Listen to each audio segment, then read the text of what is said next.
various times been a store clerk, a band musician, a Broadway producer, and a chairman of the board. Currently, he's turning his attention to toy making. This highly talented individual is the incomparable Robert Morse. And now, here's your man of the half hour, Skippy Lowe. Robert Morse. Newton, Massachusetts. Boy, Massachusetts is getting a lot of attention nowadays. That's right. We Dukakis. and all from. Actually, he's from Brookline, Massachusetts. And you're from Newton. And I'm from Newton, Massachusetts. And Newton, Massachusetts, and Brookline are arch rivals. They play football against each other every Thanksgiving. So. Tell me about Robert Morse growing up in Newton. But you went to private schools until the 11th grade. I went to many schools. But private, mostly, until the 11th grade, I understand. Is that, no, I went to public schools and private schools, and I went to a number of schools. I attended some of the finest schools in Massachusetts for only a short time. I was always asked to leave. I, for some reason or other, I could not acclimate myself to the life of a student. I had a lot of trouble in school.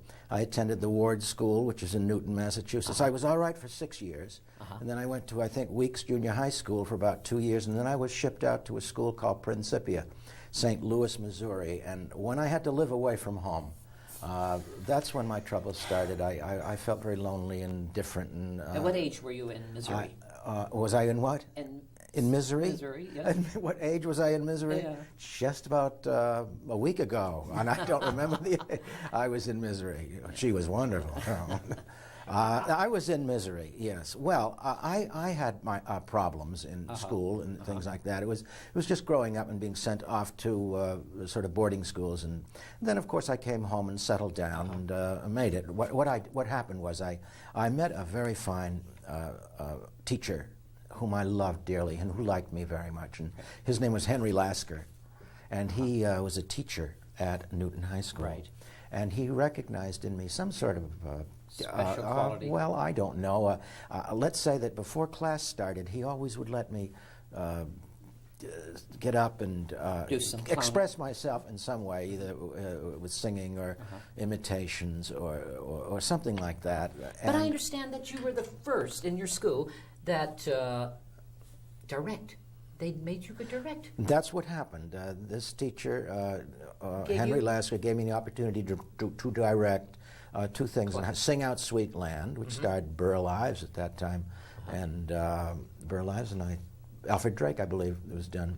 Sing Out Sweet Land, written by Walter Kerr, and The Mikado, which was a Gilbert and Sullivan musical, which I directed in my 12th grade year. So I found out that being on the stage was something I really enjoyed. I enjoyed the association of that sort of family. I felt liked, and I enjoyed it, and I decided then and there that I would pursue that way of life. Right. It gave me the most happiness. But Robert went to New York and then the Navy. No, first I went to the Navy. Oh, right first after you went to high the school, Navy? I was in the Navy for 4 years. 4 long years, and I traveled around the world a couple How of times. was Robert Morse in the Navy? I mean, Well, tell me. I cannot believe you in the Navy. I don't know why. Well, I had a little white suit and a hat, and I looked like everybody else. Were you in Manila and those places? I was everywhere. Did I you was really? all around the world. Japan, you name it. I'd been there in the Navy. At that age, I enjoyed Paris, everywhere. And then? Which isn't even a seaport. And then New York. New York City. Yes. Matchmaker. Well, that was your first. Not quite. I mean, after high school, I did decide to be an actor, and I did decide to move to New York. And was it difficult for you when you first arrived in New York, looking for an apartment, looking for theatrical agents, or looking for Broadway shows, or what did you do? Tell me. I was just about to tell you that. Good. Okay, Robert, I'll let you tell. Would you? Cutie. All right. I got out of the Navy, and I went right to New York. And I remember the taxi driver driving me. I was going to live with my brother. My brother was at the neighborhood playhouse, and he just graduated. And he graduated and was living in Brooklyn in a storefront, believe it or not. And I arrived, and the cab driver let me out to where I was going to live with my brother and become an actor, you know. Right. And the cab driver says, "Is this where you're going to live?" I said, "Yes." And he said, "This ride's on me. Good luck to you." and he didn't charge me for the taxi drive from Grand Central Station to where I was going. He just looked at the neighborhood and went. Where was the neighborhood, Brian? Well, at that time, let's see, 77 North 7th Street. At Lower this East Side. time, and it isn't that the neighborhood is bad, but there was a delicatessen store there. And an artist lived there, and an artist left, and my brother took it up, putting white sheets in the windows. So it was a deli that you really lived in, and at that time it was very exciting and all part of growing up. So I lived in New York, and soon after that I was, what I did, I enrolled in the American Theater Wing school, and at the American Theater Wing, I befriended, or a secretary befriended me, and she sent me out on certain things to make money, like $10 here and $20 here. And one of the things was to go to a television show and be a fake contestant on Name That Tune.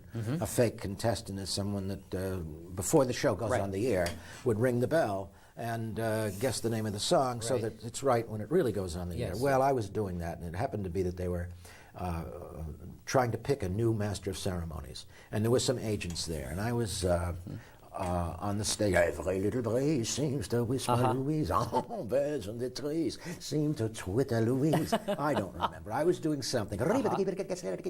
Danny Kaye. Right. You were doing a lot of impressions and mimicking, having a good time. Having a good time, reading poetry, whatever. Just being that sort of person, and an agent came up to me with a cigar in the mouth and said, "Listen, I tell you what." A club agent or a theater? I don't know. Just a cigar in the mouth, and said, "I like you, kid. Would you like to make a movie?" And I said, "Yeah, I'd love to make a movie." "Good. Here's my card." Abe's Barrel, I'll bet. Who?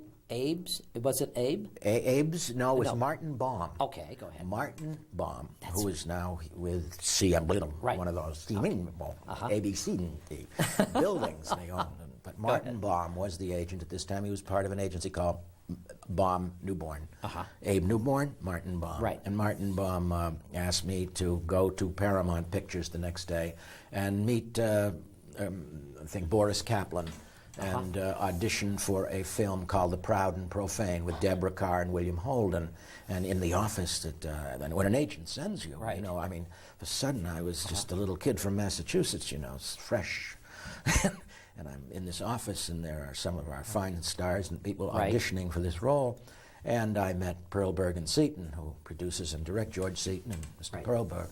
And they picked me for the part. They picked me and Ray Strickland to go to St. Thomas for 4 weeks' work to do a part in the film, The Proud and the Profane, with William Holden and Deborah Carr. My first film, I just out of the Navy. It's a young soldier. A young sailor. Typecasting. Hi there, I'm a sailor. Anchors. But that was before... Wait, now, here we are. Down there in St. Thomas, filming the movie. 1 day's work on the movie. I was there 3 weeks. I got paid $300 a week. They kept you on hold. Oh, and all the pineapples I could eat. It was wonderful. I really enjoyed it. And what happened was I was 1 day's work in the picture, and when I was in the picture, they bandaged me up and put me on a stretcher. So in the movie, when you see it, there's a stretcher going by, and that's it. Did you see it? And it that's went. you. And the stretcher went by, and I remember eating popcorn, waiting for my part to come, and I saw this stretcher. It was CinemaScope, so it was a wide screen, so I was on for longer than I thought, but that's all it was. It was that much, just that much. Well, when I arrived back to New York, after that, Marty Baum, the one with cigar, calls me and says, "Kid, tell you what, I want you to go over to see David Merrick at the Theater Guild.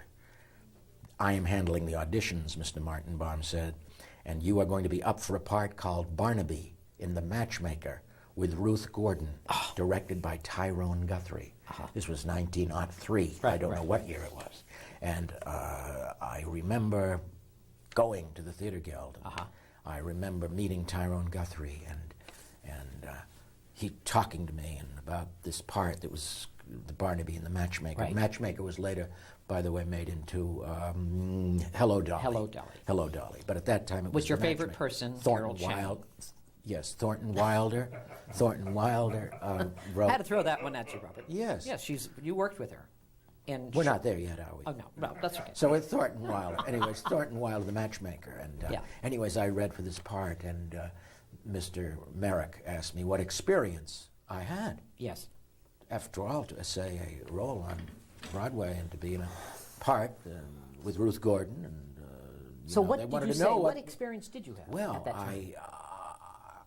I looked at my agent, and he went, "Oh, he had a cigar, remember?" And he says, "Mr. Morse has just finished a major motion picture with Deborah Carr and William Holden. I love it. And it will be released in the fall. It's called The Proud and Profane." And they went, "Oh, well, that's good. Thank you for coming in." And I went home to my apartment in Brooklyn, the Delicatessen, with my brother. And they called me on the phone that afternoon, my agent did, and said, "You have a Broadway show." It was a dramatic role. "You have a Broadway show," they said to me. I had the phone in my hand, and I started to cry. Did you really? I was touched. I didn't know what to do. You know, I'm going to be in a Broadway show. Young kid. How old were you at the time, Robert? About 12.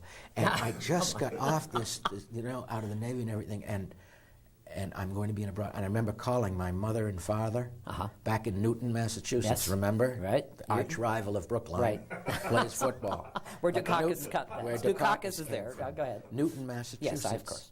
And I remember telling my mother and Dad, I got a Broadway show. Right. And the words out of their mouth was, "Can you get a job for your brother?" From that moment on, I felt guilt. You felt guilt? But I got over it. No, they were very happy. They were very, very, very happy. And I remember calling back the agent and saying, "Are you sure that I have the part? I mean, I don't want to call my mother and father, tell them I'm going to do this." And he says, "Yes, you got the part." I said, "But I didn't even read. I didn't read for the part." They said, "That's the way Tyrone Guthrie, the director, is. He just saw you and he thought you would be right for it." And that's how it started on Broadway. Big hit on Broadway. Well, it was a big hit. It was a big hit. Gordon... It was a big hit in Tell London. me about It was a big hit in London, and it was a big hit in New York. Tell me about Ruth Gordon. Ruth Gordon. Working with this great artist at the time. You were very young, Robert. Working on stage with her. First Broadway show, really. How did it feel? Ruth Gordon had energy and style, and she did for that part what so many people do in so many shows that people talk about for years and say, only I mean this. What I'm saying is she really was wonderful. She was Dolly Levi. She helped you? Hello, Dolly. Did she help you? She would say things like, "Get out of my way." And helpful? Yes. I believe so, but she was I don't know if she was helpful or not. She was a very bright, intelligent, witty, and she kept to herself, I feel, a lot. I don't think I had a lot to do with her at that age. Yes. This was a grande dame of the theater, and I don't mean she acted that, but her concentration, she would go in back of the set before the show, an hour before the show. Right. And talk to herself and get into the idea. Get into the just talk to get in this feeling and this, like a dancer would warm up and get their body going, so that when she made her entrance, she was ready. She was coming from somewhere and doing it. Yes. Now, I don't call that a method or anything else. Does Robert Morse do the same thing? I don't call that a method, or am I saying it's a crazy? It's the way some people prepare to go on and I could understand it, and that's what I'm just saying about her. I always saw that her concentration, her desire to bring something. Do you do the same thing? Have I? Yeah, have I cannot recall at this moment, but I wouldn't. Yes, I think there is some preparation. That's what I mean. Yeah, you know, like I hold the door and I go, "God, get me through this evening." Say, darling. I want to get down there. Say, darling. Vivian Blaine. That was a great show. Say, darling. Say, darling was. Tell me, that was your second. Well, yes, that was my second show, and that was directed by Abe Burrows, and music by Julie Stein. Abe Burrows had a lot to do with Robert Morse's career. And lyrics by Comden and Green, and Jerome Cowan and Horace McMahon, Johnny Desmond, and others. And in the chorus, Vivian Blaine. She was Elliot Gould. Elliot Gould. Elliot Gould was a dancer. He was a wonderful dancer in Say Darling. But that was a great part. I essayed the part of I played Hal Prince. Hal Prince. It was that's where I sort of imitated Hal Prince. Yeah. Was that your first musical? Who was a producer that was your and director today. first musical? That was a semi-musical. Semi. I really didn't have any songs in it. No, it was semi-musical. Semi-musical. But Abe Burrows saved you, and he wrote this particular show in mind for you. Well, I went into it was for Succeed. But I didn't know about it then. You didn't know about it then. But that show was written specially for Robert Morse. Well, and he had that in mind for you. He didn't want anybody to do that show, but Robert Morse. That might have been true. Tell me. That might have been true. When I was in Take Me Along, right, I first heard about How to Succeed. Take Me Along was based on Our Wilderness, right, which was directed by Peter Glenville, and it had Una Merkel, Walter Pidgeon, and Jackie Gleason. Oh. And it was based on Our Wilderness, and I played the part of, I've got most of these names pretty good. Richard. You're doing well. And that was a wonderful, wonderful show on Broadway. And I enjoyed that, too. And one of the things that happened to me on opening night, as I recall it, I got a telegram from Abe Burrows saying, I'm a little bit jealous that you're working with anybody else, and we are putting together a show, Fuhrer and Martin, and Bob Fosse, and myself, and some other people. Frank Lesser. The music of Frank Lesser. And I mean, this was very exciting days, and Rudy I don't Valley. think I even knew it. Rudy Valley. Loved Rudy Valley. I interviewed him. He loved you. He adored you. His wife adored you. You were very good friends. He was on the show with you. How long was that show, Succeed, on Broadway with Rudy Valley? I did Succeed for 2 years on Broadway with Mr. Valley. I love Rudy. Yes. We had a lot of fun together. I really did. And some of the memories of Succeed, because everyone thinks of Robert Morse. When they say Robert Morse, that's all they think of, Succeed. Pourquoi, Robert? Why do they think of just Succeed? You've done so many movies, so many television shows, and they still think of you. I think it was at the time that I was brought mainly into the public eye at that time. And plus, you hit the covers, too. You hit the covers. You were on a lot of covers. I don't know if it's Newsweek, Times, or Looks, or whatever. I think the Dental Journal. You hit a Hereford Daily. Dental Journal. And I've been on some covers and some back covers. But what makes people think of that? Well, I think it was the time. I think it was a very hot time, and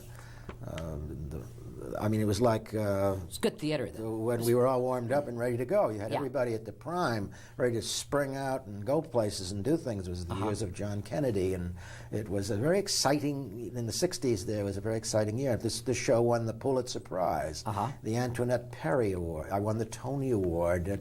It was there was no show like this before. This sort of put together in this cartoon way, and the structure of How to Succeed was brilliant. The music, Frank Lesser, singing a song, "I Believe in You," into a mirror. You have the cool, clear eyes of a seeker of wisdom and truth, yet there's that upturned chin and that grin of impetuous youth. Oh, I believe in you. That was a great song. I believe in you. Yeah. What goes through Robert Morse's mind when you sing those? I think what goes through my mind is trying to remember those lyrics. Because you do them all. Every time you make an appearance somewhere, Robert, they ask you to sing a song, and that's the particular song you do. Is that true? Yes, it is. And my favorite show of all was Sugar. Sugar is your favorite? That really is my, for me, personal, one of my personal favorite. Of course, I can't diminish How to Succeed, but as a performer on the stage, and an opportunity to be a clown or to use a sense of movement, which I had when I was 35, 30 years old. When I moved, I was more facile, I saw you with Joe Namath. Well, that doesn't count. Doesn't count? No, no, I'm not being personal. Joe Namath, I worked with Joe Namath, and he was wonderful. Yes, he was. And he was wonderful to work with, and he was a hard worker. He He cared a lot, and I cared a lot. We all, everybody I've worked with in the show. I'm just saying that the production values of that show, I've done it so often that I just know that different production values in different What was places your I've favorite enjoyed it. production? What was your favorite? Of Sugar. Of Sugar? Yeah. Oh, my goodness. In Well, it New was directed by Gower Champion, and I would say that the favorite production was the original The one. original you know, one, of course. we went all over the world before we opened, I think. That show was on the road for about 12, 15, 20 weeks. Before it opened in New York, we were in such trouble. I mean, Were you in trouble at the oh, beginning? Julie Stein and I used to just have chicken soup together. I don't know, airplanes were full of... Did you help them at all? Did I help them? I don't try to manage.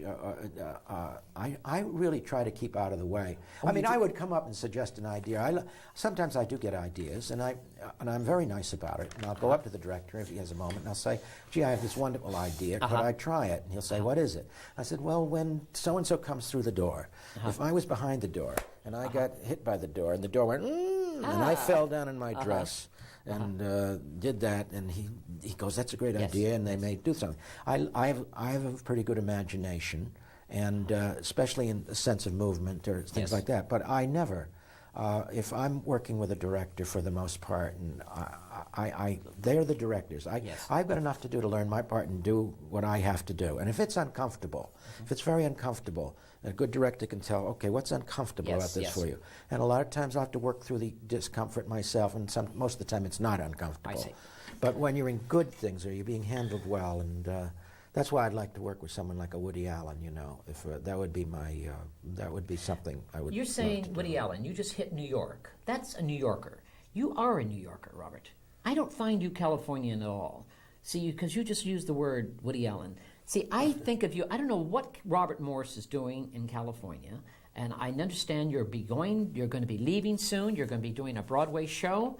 It's called Mike. But New York is the place for Robert Morse. I don't know, what do you feel about California, Robert? Because New Yorkers come here. Have you got an hour and a half? No, Too bad we don't. That's okay. That takes a 'Cause long time to talk you would about. It's difficult. It is difficult. Yeah. California can be difficult. You know, I've reached a certain age or reached a certain position, and where sometimes things are happening that you don't realize until 5 years later. Right. You know what I mean? Like, I realize right now, even though I've been here for 5 years, that for some reason You've it's... been in California 5 years. I've had a great difficulty in working here in California. And I've been to the agents, and I've asked them why and the how of it and what I should do about it. And here I am, ready and willing and able. And it's been difficult for me. California just has. But the stage hasn't. Thank God for that. I've been able to raise my 3 kids and you do 3 have girls. 3 lovely 3 girls. And I'm going to be doing, what am I doing? I'm doing Babes. You're doing Babes in Toyland at the Pasadena Playhouse. Not at the Pasadena No, Playhouse. it's Playhouse, Pasadena. California Music Theater. Is it? Okay. That's in Pasadena. Right. Babes in Babes in Toyland. Toyland. It's Victor Herbert's music. It's going to be Victor wonderful. Herbert. It's going to be like Le Cirque du Soleil. It's going to be very eccentric and wonderful. And You're I'm playing the playing toy the maker. toy The toy maker. Uh-huh. So that's I look forward to that, you know. And then you're leaving for New York? Then I'm going to New York in February, and I'll be doing a musical called Mike. Which you did? Which I hope to be doing. I mean, as I speak to you now, it's in preparation. It's being directed by Marty Charnin. It's written by, it's produced by Seema Rubin. And the music, Mitch Lee. Lee Adams, the lyrics. And, oh my goodness, the name, Thomas, and I cannot think of his name. Well, that's... just off the top of my head. But you're playing Bobby Clark. I'm playing Bobby Clark in a musical called Mike. Yes, Mike. Yes. It's exciting. Yeah, it'll open in... It's about Mike Todd. It'll open in Boston at probably the Colonial Theater in March. And then April or May, it'll supposedly arrive, hopefully, at the Lunt Fontaine Theater. Tell me, you met your wife, your lovely wife, when she was a dancer. You met her, she's a dancer. And then you have 3 daughters, and your 3 daughters are actresses. Andrea I lives have, in New York? Yes, you have 3 lovely daughters.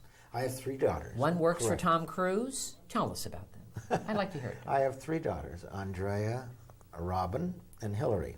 Andrea works for Tom Cruise, and she's in Houston, I believe, now. Right. Working on a movie with Tom. Yes. She was also in the movie, what was the movie he just finished? You mean Cocktail. Cocktail. Right. She had a small part of sort of an inebriated girl, inebriated girl in the car. Right.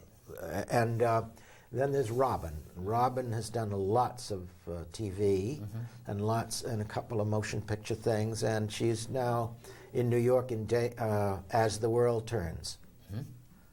She's playing the part of Pam as the world turns, Robin Morse. Robert Morse. I'm looking at And now we have one more daughter to go. Thank God. You have three. Thank God we don't have more. We'd go right off the Go ahead. There's Hillary. Hillary Morse. She's a lovely alloy. And she lives with me here. And she's got a movie of the week coming out, and she's done a movie. She's 21 years old. The Loved Ones. One of my favorite films. Tell me about working with that great actor, Jonathan Winters. Love Jonathan Winters and Robert Morse together in The Loved Ones. Listen, brilliant. Go ahead. I'll tell you, that was a very... Did you enjoy doing that? Oh, my goodness. At the time, I was surprised when Tony Richardson, who directed Tom Jones, came to New York, and I happened to meet him, and he said, would you like to be in this movie, and would you grow your hair long and be English? And I said yes, and loved it. And here with us, all this great cast, Liberace was in it, remember? Liberace was in it. Rod Steiger, and Jeanette Comer. But I only think of Robert and Jonathan Winters. Jonathan Winters. I made another film with Jonathan, too. You did? Oh, Dad, Poor Dad. That's right. Mama's hung you in the closet, and I'm feeling so sad.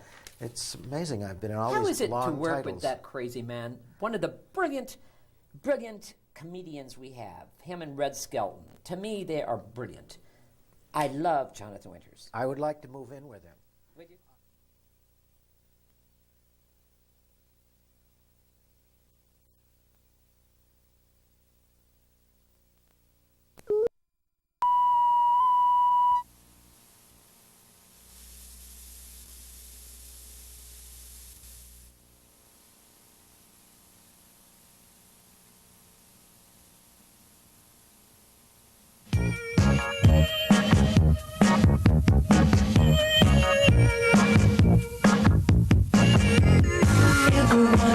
Hollywood, we wanna be a star.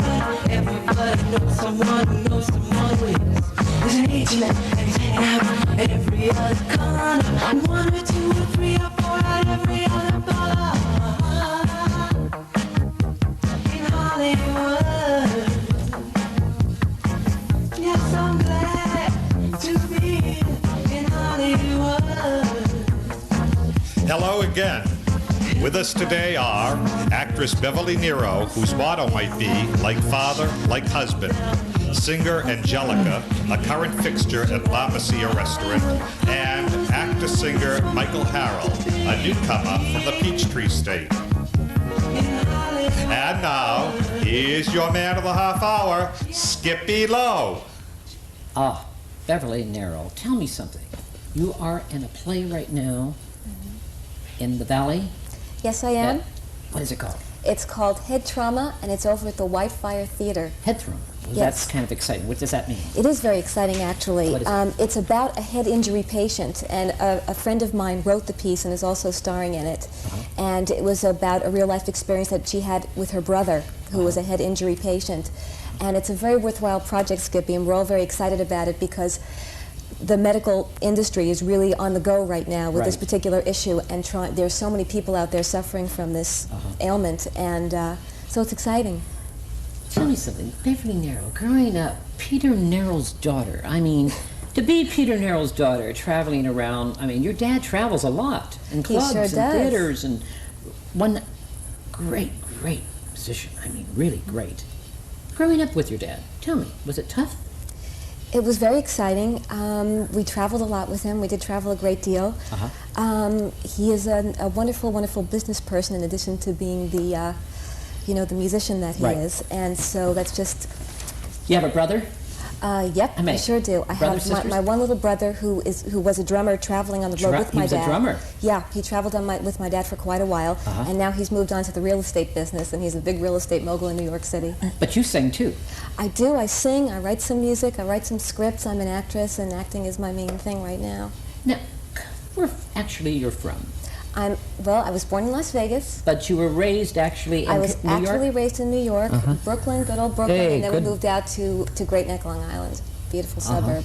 When did Beverly Nero come to Hollywood? Well, let's see. Who brought you out here anyway, first of all? Did you? Well, I came out here with a fellow from Cleveland because I'd gone to school in Cleveland at Case Western Reserve. And then I came out here about 10 years ago, I guess, and I found you. You found me at I the, found you. at the Hyatt on And then Sunset. because I found you, you know who else I found? Oh, your husband. I That's found right. my husband because of Yeah, this you too. sang at one of my showcases at the Yeah, Hyatt I sure years did. ago, Yeah, for and quite you a met while. my pianist, David Musco. That's right. Is that Happily really ever the first after. time you met David? Is That was the very first time. What made you fall in love with David Musco? I just want to know. I've always wanted to ask you. Now I got you on camera, I'm going to ask you. What Skippy, made- this is great. We get Go to ahead. gossip live on television. Now, what made you fall in love with this gentleman? It was the way he shook my hand and said hello. And I figured if he was a friend of yours, he had to be a decent guy. Right? That's right. You're a good singer, though. You still sing around? I've been singing a little bit, as a matter of fact. The show that I have coming up in January, I'm doing some singing, and I even wrote a song for the play. So What's I'm the very show in excited about January that. it's gonna be It's at? called Ourselves Alone. It's at the Tiffany Theater. It's an Irish play. Beverly, growing up and went to Cleveland. Then you did something about the deaf people. What's that all Yes, about? The deaf. What's the that about? Fairman Center Theater for the Deaf. They called me and actually to write some music with them, which I sounds see. strange, music I in see. deaf theater, but people that are hard of hearing and deaf do feel vibrations, and it was one of the most rewarding experiences of my life. I did some acting with them as well, and as a result, I'm now pursuing a project for television that involves a deaf character that I'm very excited about, and I have an audition on Saturday for a play that is for Theater for the Deaf as well, for out here, and I'm very Sitting excited next about to you that. is a lovely lady I discovered when I was at this wonderful restaurant called La Masia. You ever been to La Masia's? On Yes, Santa I Monica? have. It's a great place. Wonderful Spanish restaurant. I think it's Spanish, isn't it? It's Spanish, It yeah. is Spanish. And Angelica. Yes. What a lovely name, Thank you. Angelica. Thank you. Where are you from, Angelica? Originally, I was born in Mexico, in Mazatlan, Mexico. But you're such a good singer. You speak, Thank how many you. languages do you sing? I sing in two. And just in two? Well, I thought you'd sing in French. No, I'm trying to get into the Portuguese. I love the Brazilian sound, so yeah, I'm trying to move into that. I do a couple of things in Portuguese. What made Angelica? I mean, you're such a good singer in Mexico. Your father was My father was a singer. singer in Mexico. In Mexico, he had a few trios, you know, the strolling trios when they were very popular. Right. And when he came over here, he continued with that here.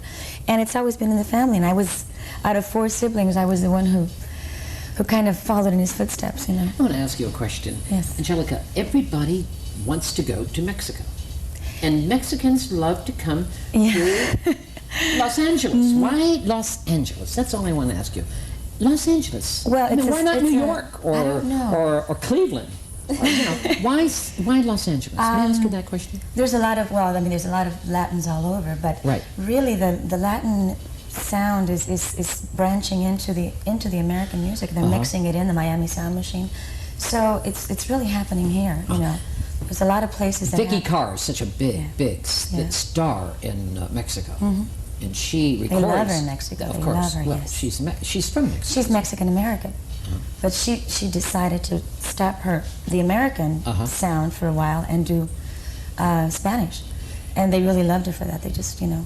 I see. They Tell me adore her. something about Angelica. Growing up in Mexico, where in what little village? Or? Well, Mazatlan is not that big. It's a port. It's a seaport. It's very nice. And Everybody it's goes there. very Have you happy. been there? It's beautiful No, there. I haven't. I'd love It is to a go. lovely place. Go ahead. It's very small, but it's very lively. You know, they say that all ports in Mexico are happy people, and the music is just very lively. You know, it's a Caribbean sound too.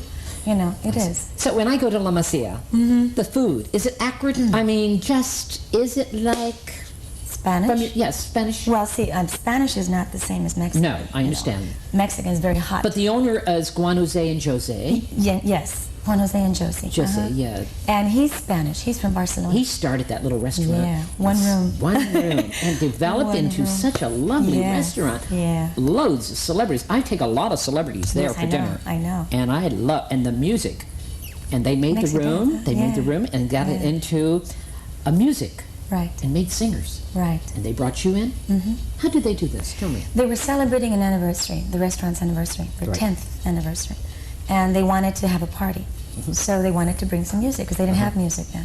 So they asked me to come in, and people loved it. They moved tables Right. to dance, and they just clicked an idea, and they said, let's keep it. And it's kind of built around the entertainment, you know, as far as from 11 on, you know. And people dance there. They too. sure do. They really They love, sure do. You sing all night long? Do you? I think I do 4 sets. 4 sets a is night. a lot of work. It's a lot of work, yeah. It really but is. it's fun. It's a It party. is? It's a party every night. I discovered a young man just a few days ago, from Atlanta, Georgia. And this young man got up and sang for me at a club. And he was just wonderful. I just had to bring him to you two girls, really. His name is Michael Harrell.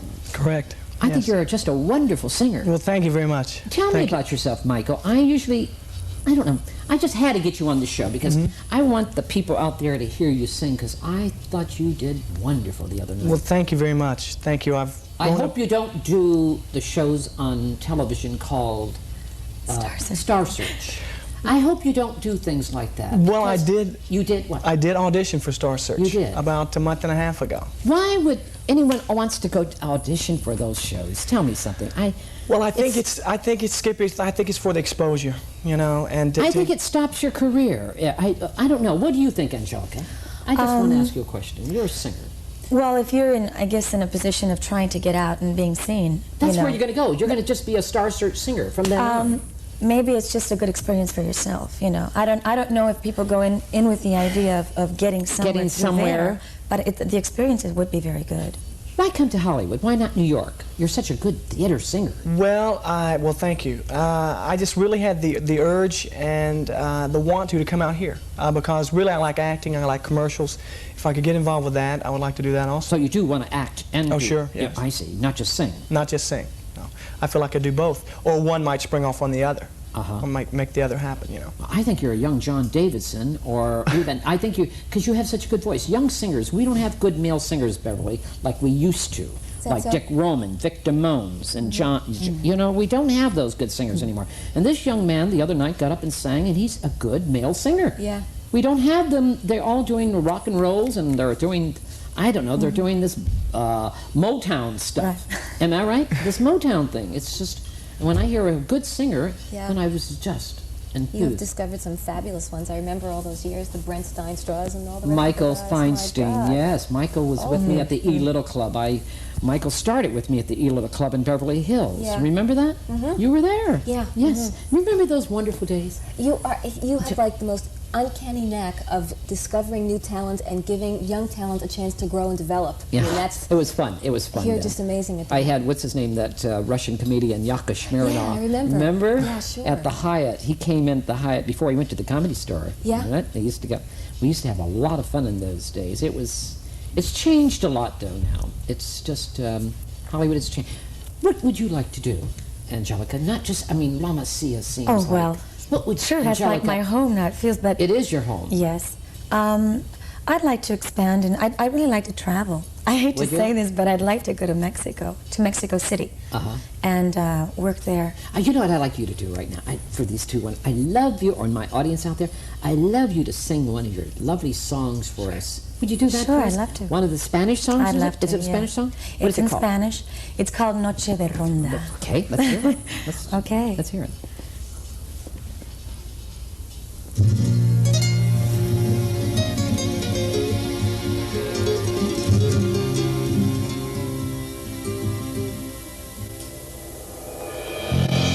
Noche de ronda,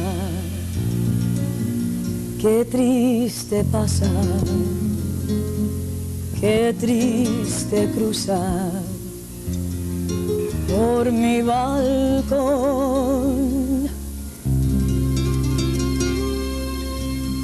Noche de ronda, cómo me hiere, cómo lastima mi corazón. Luna que se quiebra sobre las tinieblas de mi soledad. ¿A dónde vas? Dime si esta noche tú te vas de ronda como él se fue. ¿Con quién? Pero ¿con quién estás? Dile que lo quiero, dile que me muero de tanto esperar. Que vuelva, pero que vuelva ya. Que las rondas no son buenas, que hacen daño, que dan penas y que acaban por llorar.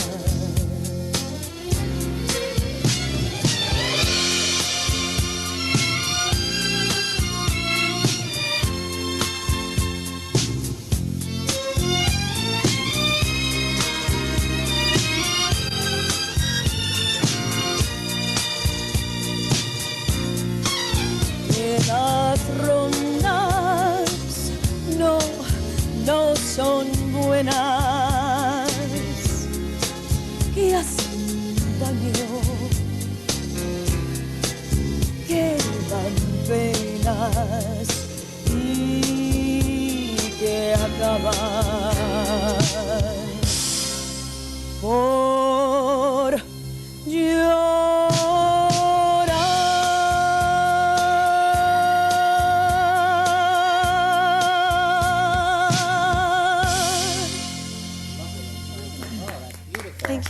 Angelica, what a lovely name. Thank you. What's that name from? What does it mean?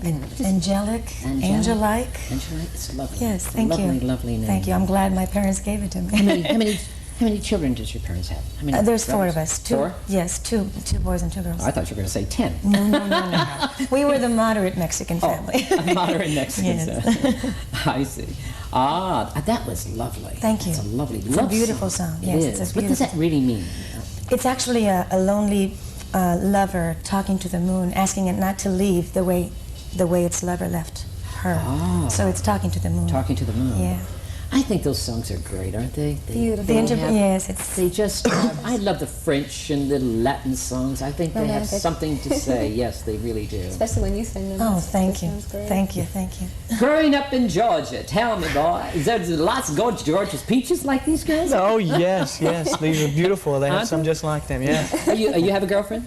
Yeah. Well, I dated a girl for 5 years, and we just in the past year just broke it off. Oh, I see. Yes. Come to Hollywood? To come to Hollywood, yes. Now, why would a young man come to Hollywood? Not just be an actor or a singer or God, why? Well, I mean, just to be in the, I guess, limelight, so to speak. I've always had a knack for that. You know, I love being in front of people. I love to sing and I do a little bit what made you come to me the other night at the Comedy Store? I mean, because I got you up and sang. I was just who brought you there and who told you about me? Well, I had heard about that through a friend of mine, Kelly Gerald's, who was Miss Georgia this past year. And she told me about it, and it was amateur Miss night. Georgia? She was Miss Georgia, yes. And she told me about it, so I said, you know, what the heck? And I went down there and... You grew up in a small town in Georgia? Most of my life, yes, I did. Warner Robins, Georgia. And it's right below Macon, Georgia, if that means anything. Yes, it does. It does, yeah. It's about 10 miles below Macon, and it's I worked really... Atlanta, you know. I worked Atlanta years ago in the 50s. Did. I worked at Henry Grady's Hotel, I think it was. Oh, yes. And the Paradise Room. Yeah. I worked that. Atlanta's a nice city. Love Atlanta. It really is. People are friendly there. Have Very you nice. Have you worked down south?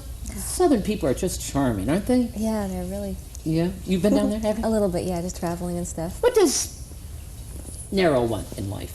Not just This Nero? Yes, this Nero, not just to Peter keep Nero. creating. What I is just your wanted father to- doing at this moment? My dad right now is conductor, artistic director, musical director, I guess, for the Philadelphia Pops Orchestra. That's Right. his baby.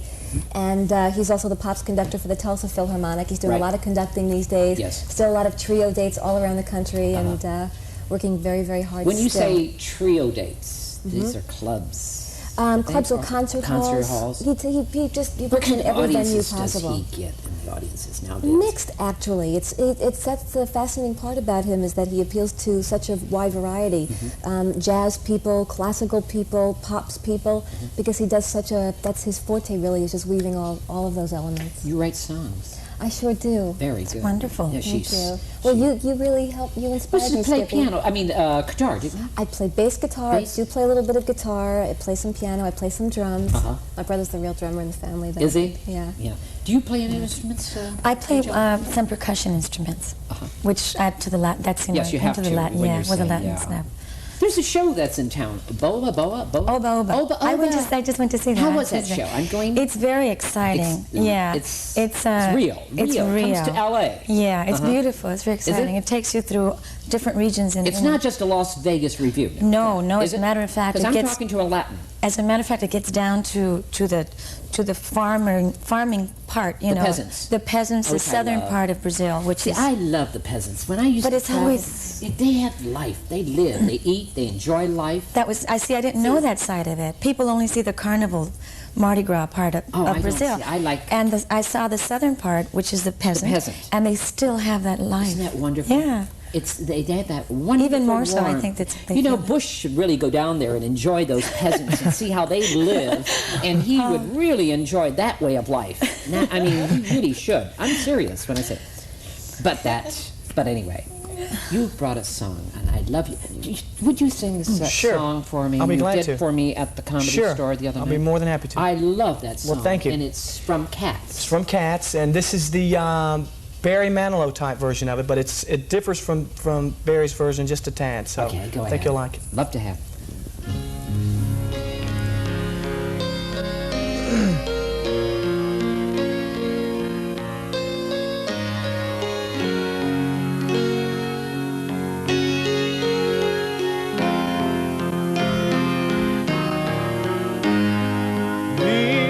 Midnight, not a sound from the pavement.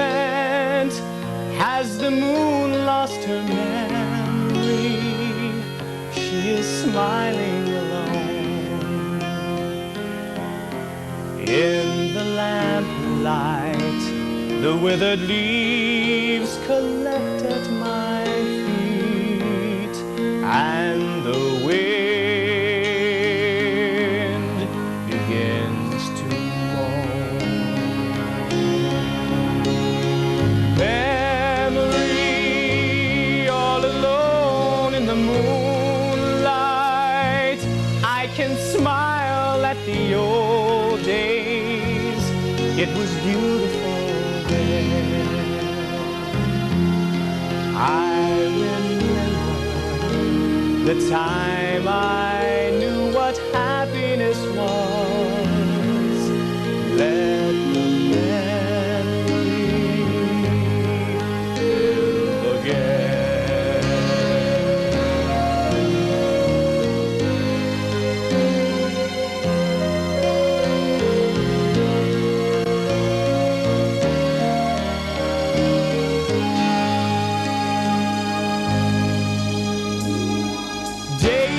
Daylight, I must wait for the sunrise.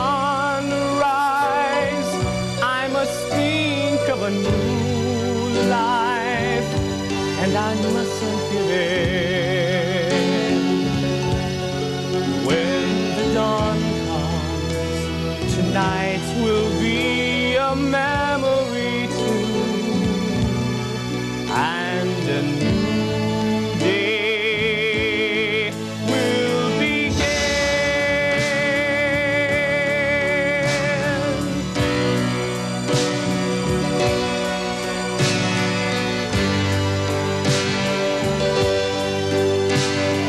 Birds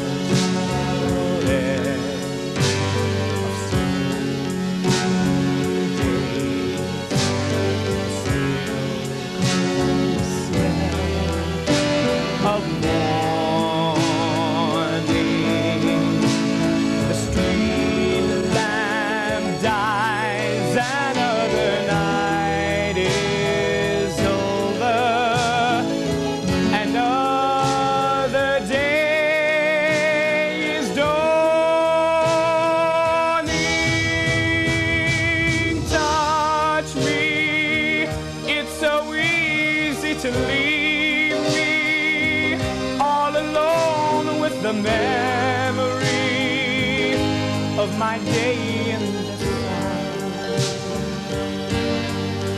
If you touch me, you'll understand what happiness is. Look, a new day has begun.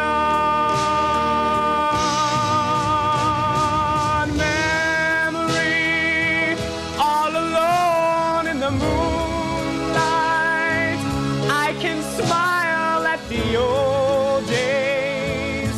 It was beautiful then. I remember the time I knew what happiness was. Let the memory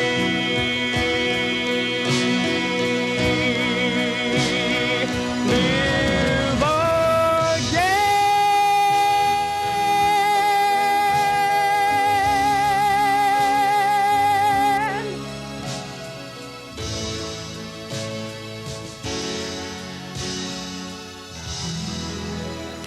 Thank you very much. Thank you. Michael Harrell. Harrell, yes. They're going to hear a lot about you, Michael. Well, thank you very Harrell. much. I found you at the Comedy Store the other night and just had to bring you on the show. What do you think, girls? Absolutely. Huh? Thank you Isn't very he much. great? Thank you very much. What a beautiful voice. Why Hollywood? Come on. Well, it's I mean, just come on. it's Get here. Get to New York with a beautiful voice like that. Get into a book show. Okay. I mean, don't waste All your right. time in Hollywood unless Okay. you are contract with a series or something. Okay. Michael Harrell, how old are you? 24. 24. 24. What a nice young man. And Well, thank you. And you grew up in Georgia? In Went Georgia, to yeah. college in Georgia? Where? Yes. Where did you go? I attended 3 different colleges. Uh-huh. Really, I attended Georgia Southern, which was is good school, really Yes. good school, good football team down there. Uh-huh. Were you a football player? Yes, in high school. Uh-huh. Yes, Macon Junior was the next college, and then Georgia College. Oh, I see. Yes, 3 different schools. At what age you decided to become a singer? What made you become a singer? Got you? I think Elvis really inspired me. Elvis? Somewhat, yes. Elvis Presley, yes, he did. When I I was think small. he inspired a lot of people. I bet he even inspired you, Angela. I mean, because you There do was those something there. Huh? Yes, I love the music, you know. Well, there was always music. Regardless, right? Regardless, yeah. Because so. I think Elvis really inspired. What do you think? I had such a sickening crush on him. It was like my worst schoolgirl crush. I was at a concert of his where he had a cold, and one woman was begging for his handkerchief, and he goes, "Lady, please, I got the flu." I would have taken it too. You would have, It was huh? great. Young and Restless. You did that? Yeah, I did a little show on that and a little bit on Capitol and stuff. I love soaps. You like I just soaps? love the soaps. I'd love to be contract player on the soaps. Pourquoi? Why soaps? Tell me. Because the work is so quick. Because it's just that kind of creativity I never just really watched the inspires soaps, so me. I'm not familiar with the soaps. I'm Well, never home. And It's a great acting challenge. Is Just it? terrific because you need It's a a good large school. emotional Yeah. range. Great training. The best training in the world. because I they give you think. those lines right there, and you got That's to do right. them. Is that right? Yeah, that's right, Skip. He would be good on soaps, though. Oh, He would are be you wonderful. kidding? Yes, he would. Another best Michael fabulous Damian-ish face for a soap. type on Young and Restless, but what a voice, though. God. Yeah. I mean, thank you. Michael's a good singer, too, but my, I think you're just a marvelous Well, thank singer, you. young man. Really a good singer.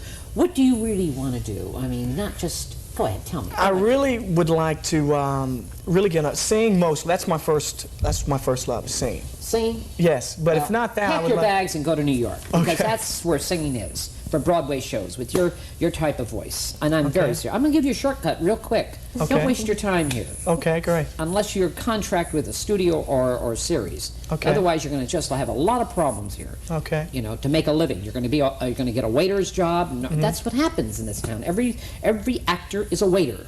Is that correct, girls? Just What do you about. think? Every waiter is an aspiring actor. That's right. Every waiter is an expiring act. Tell me, you have a lot of waiters at La Masia are yes. actors. A lot. A Is lot that of right? them. Mhm. So anyone knows you would do it. I mean, Hollywood, what a great place, though. I like Hollywood. You're enjoying it here, I understand, and Beverly? I love it. I've just developed a circle of friends, and there's supportive people here like you. So You know. Tell me about the play once again. I have to know. Once again, it's called Head Trauma. Head with Trauma. the White Fire Theater, Right. at least through the end of November. I'd love you to come and see us. I will. We're We running will. Saturday and Sunday evenings, 818-459-5350. Don't have to do that. We don't have to do that. And yeah. And that's. But that's it, huh? Yeah. That's but you're it for opening now. another one at the other one's at the Tiffany Theater. Tiffany Theater. End of January. Yeah, I see. Right. Okay, great. Any stories for you right now? Right now, no. Just I have a light that's guiding me in a certain way. So. You seem very religious when you were singing. You seem very religious. I've gotten into spiritual. You are into yes. spiritual? Latin people are very religious.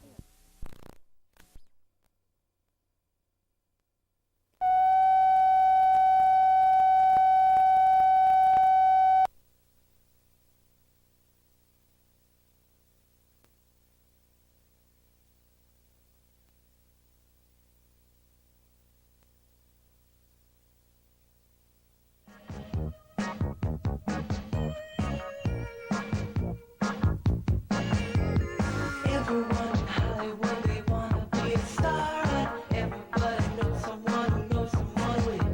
There's an agent and he's hanging out at every other corner. One or two or three or four at every other bar. In Hollywood.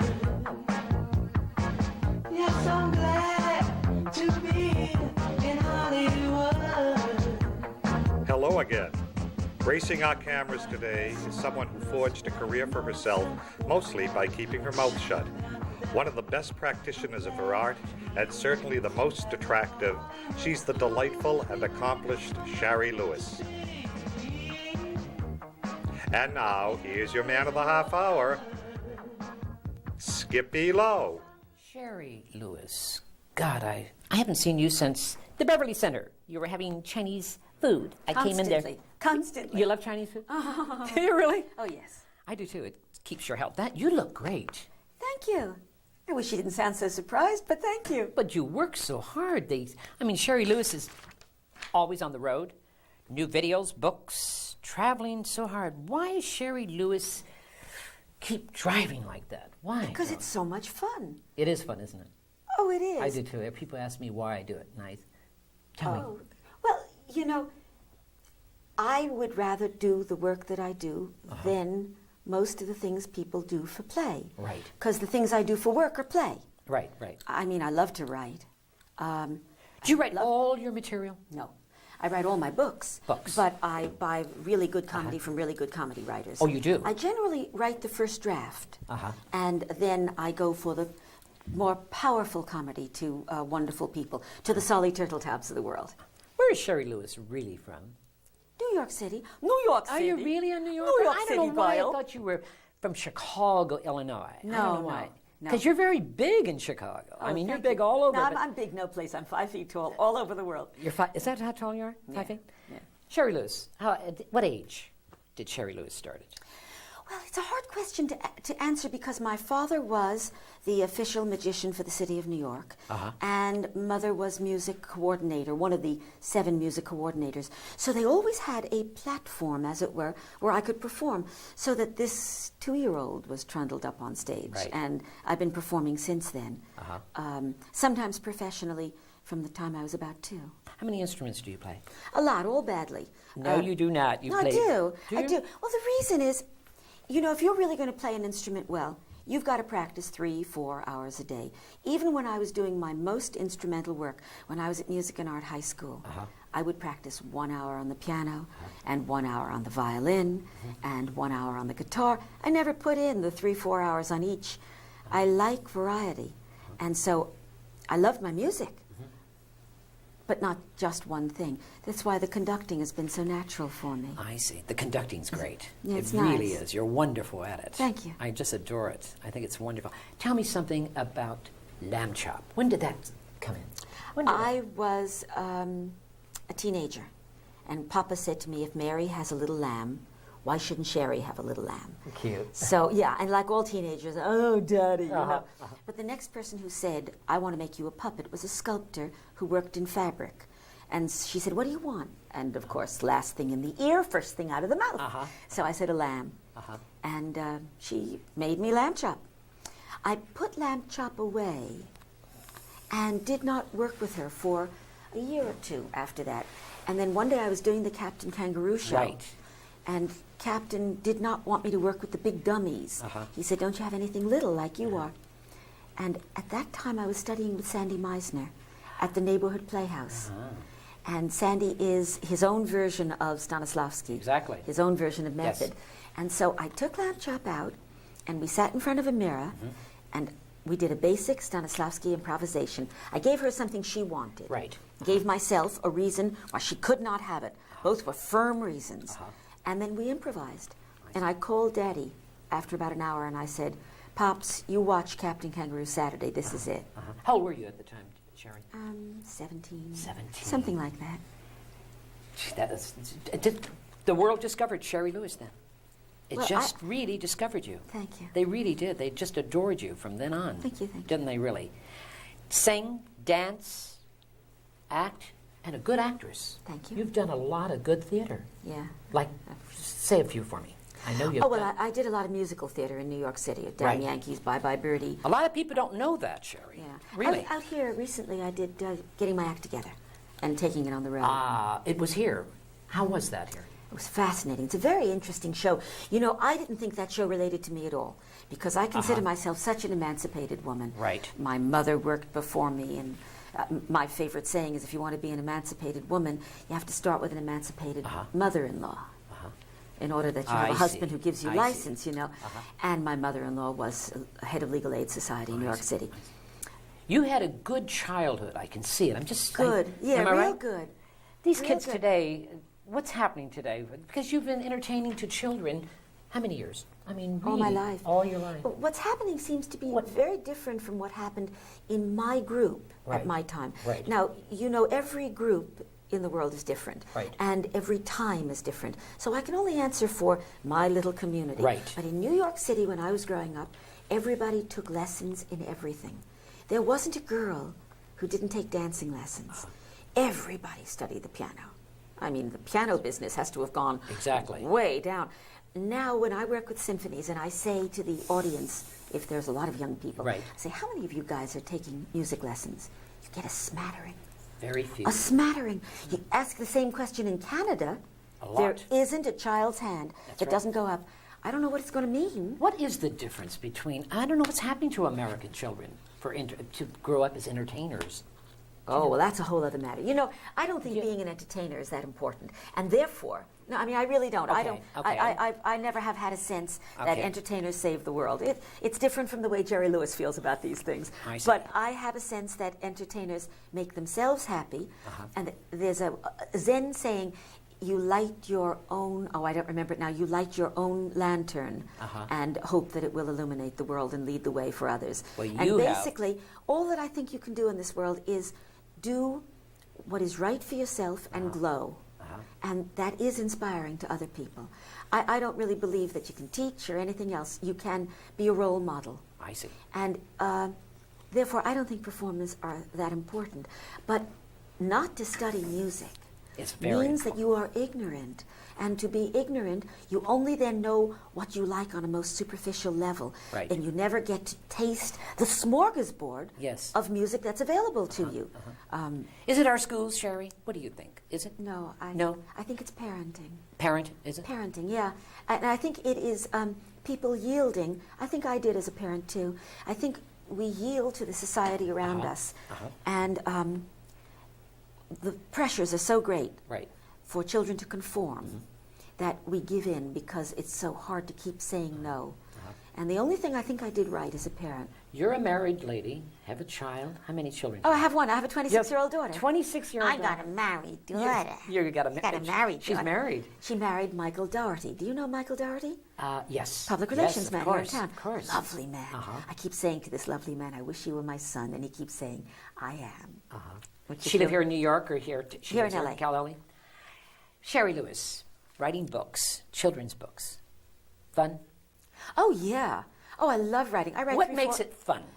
Well, if you have something that you want to say, it's fun in one way.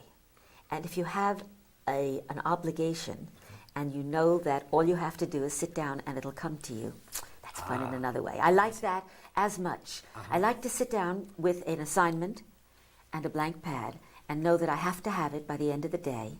And I like it because I'm calm in the knowledge that I'll have it. How nice. Yeah. I mean, I'm not saying that what I write is necessarily good, but I am unblocked. How many have you wrote? How many books have you 46.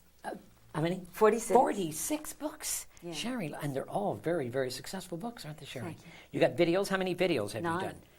We have 2 out this year. To share, it's called, one of them is called Lamb Chops Sings Along and Plays Along. Lamb Chops Sing Along, Play Along. Play Along. I There's the love video. that. That's it's cute. A freeze home video. And there are children in there and everything? Yeah, what distinguishes this sing-along, Lamb Chops Sing-Along, Play Along, Right. from all other sing-alongs, Uh-huh. truly different.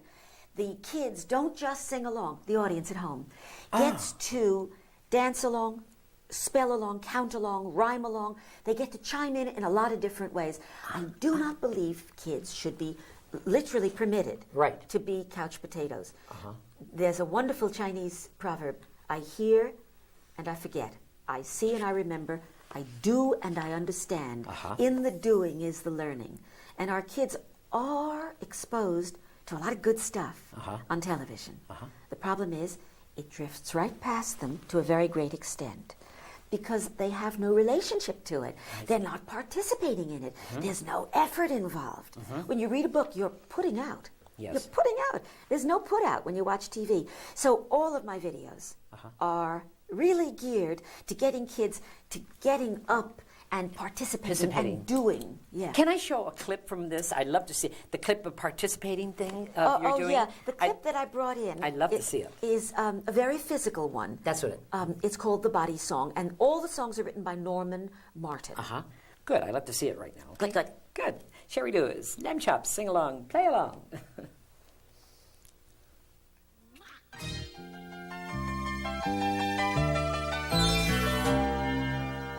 I am a little teapot, short and stout. There is my handle, there is... Oh, darn, I'm a sugar bowl. Shh, there's your spout. That's not my spout, that's my hand. Don't you know nothing? That's my hand, and there's my knee, and there is my foot.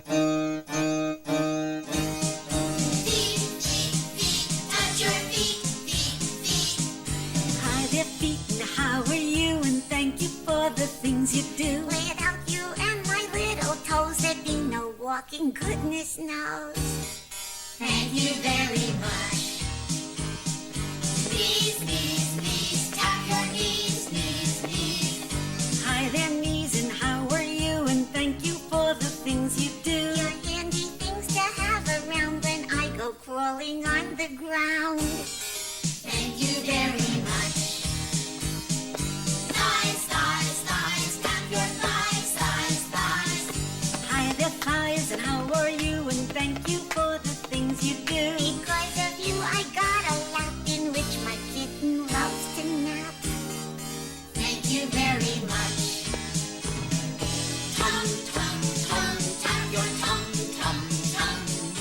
Hi there, tummy, how are you? And thank you for the things you do. It's 'cause of you I got a spot to put the food I love a lot. Thank you very much. Chest, chest, chest, tap your chest, chest, chest.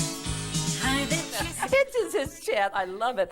And that ice cream cone is so cute. Oh, yes. Tell me. Pat Brymer does that. My puppeteering partner, Pat Brymer, is he's done a lot of movies, starting with Caddyshack. He does a lot of the special effects. Cute. And I make Lamb Chop talk, and he makes her do everything else. How do you get Lamb Chop to do all those things, Shari? It's a series of wonderful contraptions that Pat Brymer works out.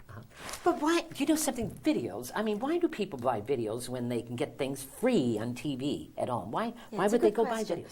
Go on, why? Okay. Videos are a fabulous thing for the parent. They give the power back to the parent. A parent you're really in trouble. I mean, as a parent, I know you don't know what's... That's a good idea. You don't know what's coming next. You don't know what the quality of it is. And you cannot sit and watch with your kid all the time.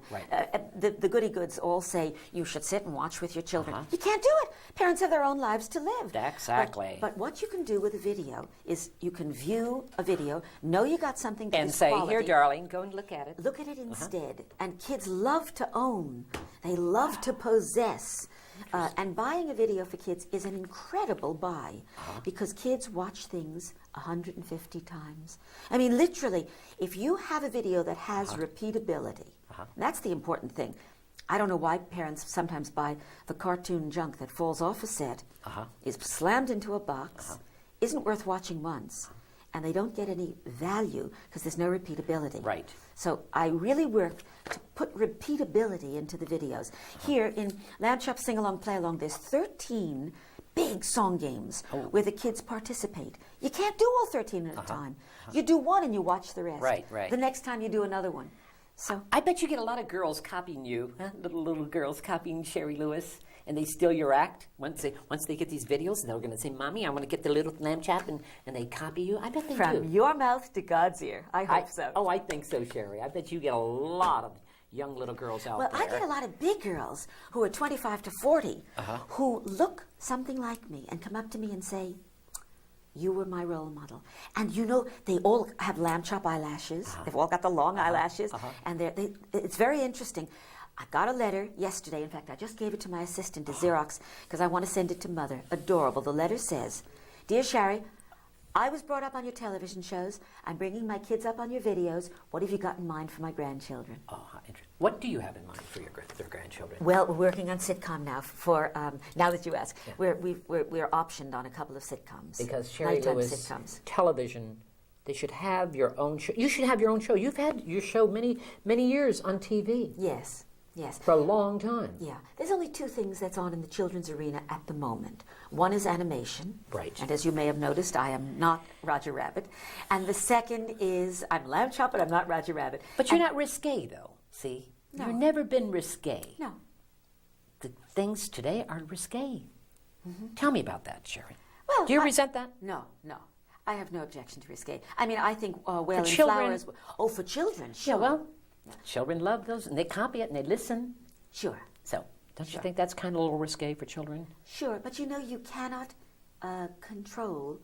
Children are like agriculture. Go ahead. Bringing up a kid is just like agriculture. There's the quality of the seed, the quality of the soil, the quality of the care. Right. You can control the quality of the seed. Right. Sometimes you can control the quality of the soil, but the soil is the environment.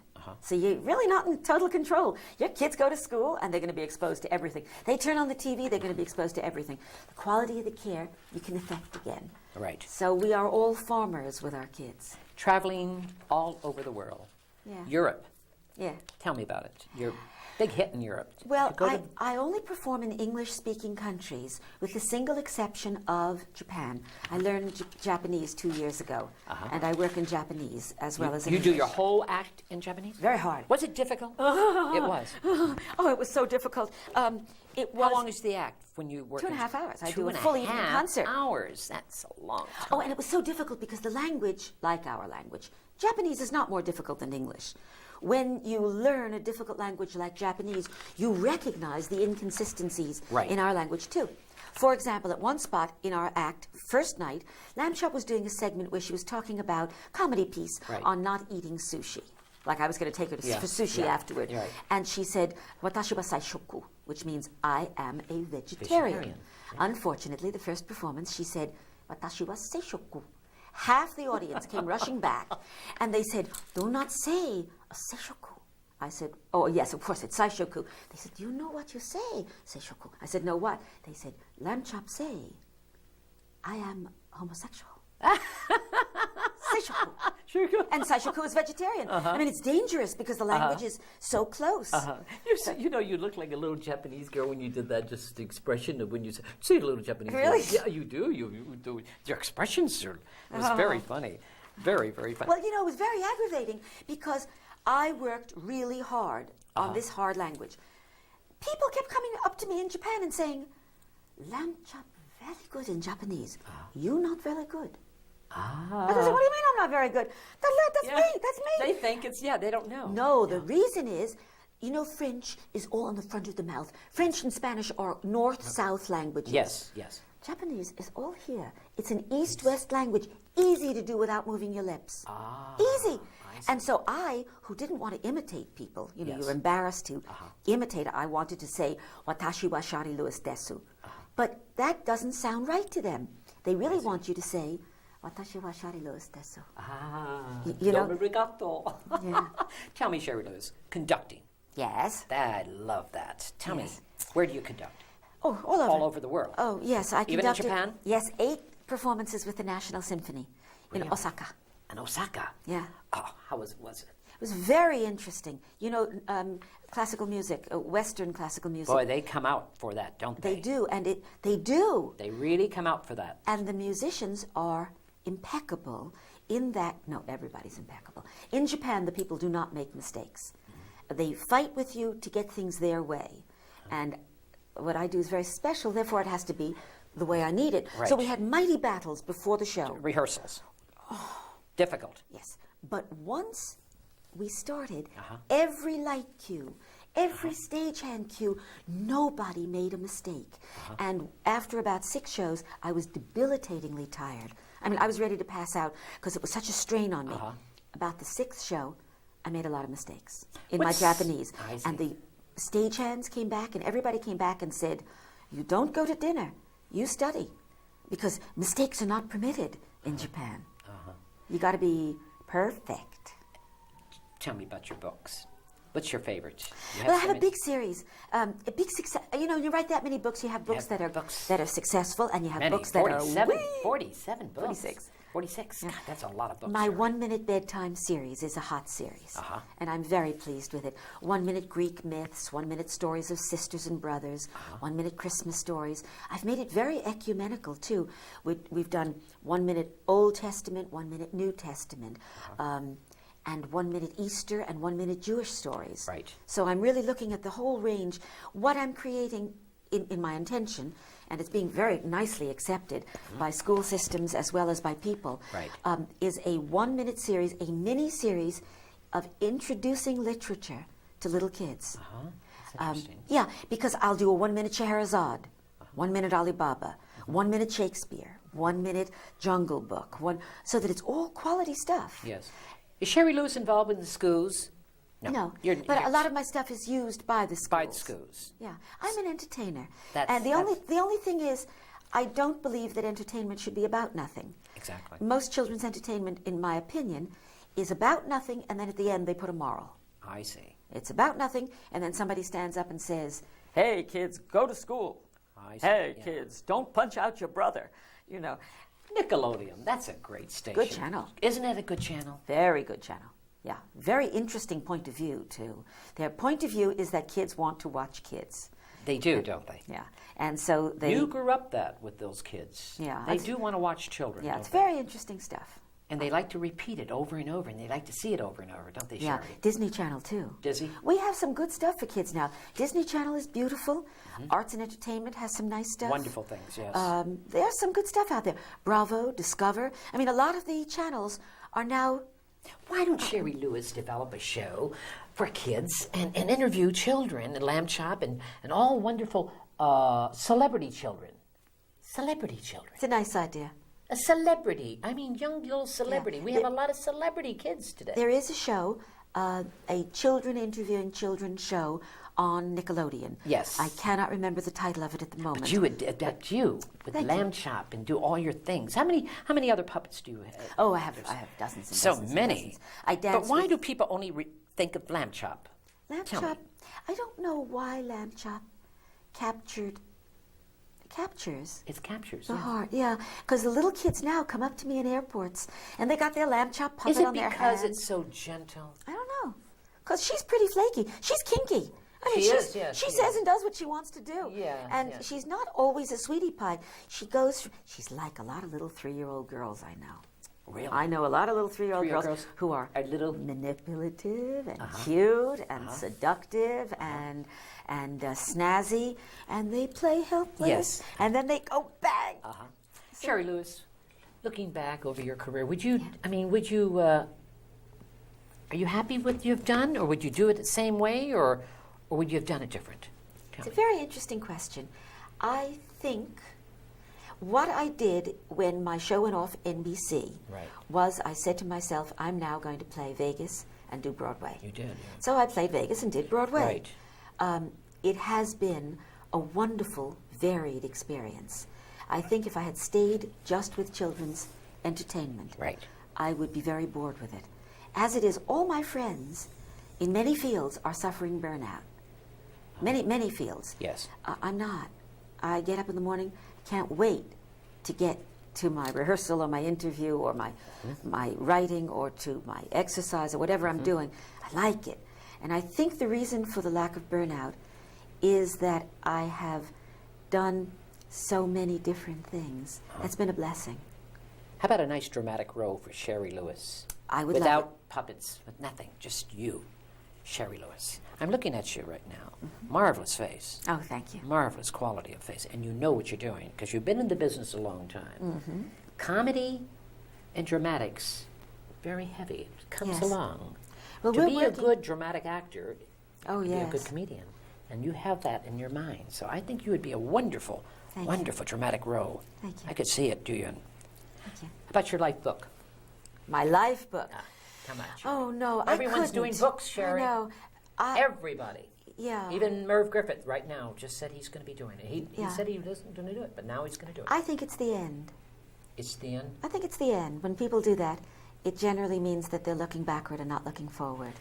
Interesting. And Yeah, and we've had two experiences. You know, my husband's a book publisher. Yes. Jeremy P. Torcher. How long you been married to him? 30 years. Really? To the same man? I would get How up and bow, nice. but the camera's fixed. How lovely. Yeah. You keep in good condition. You work out all the time. Jeremy and I work out together. We have a trainer.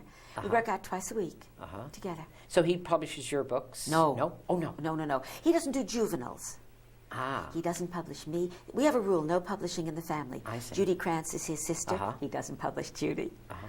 What do you think of Hollywood? You're from New York. You've been living here how long now? It's long. 21 years. 21 years. You miss New York. You travel a lot, but I'm back there once a month. Oh, you do? So that's the best of all possible worlds. I spend about 5 days a month in New York. It's very different. It's growing up in New York. It was great, though, Shari. It was great. It was a wonderful time. Yeah. You know, I grew up at the time when I expected to inherit the Algonquin Round Table.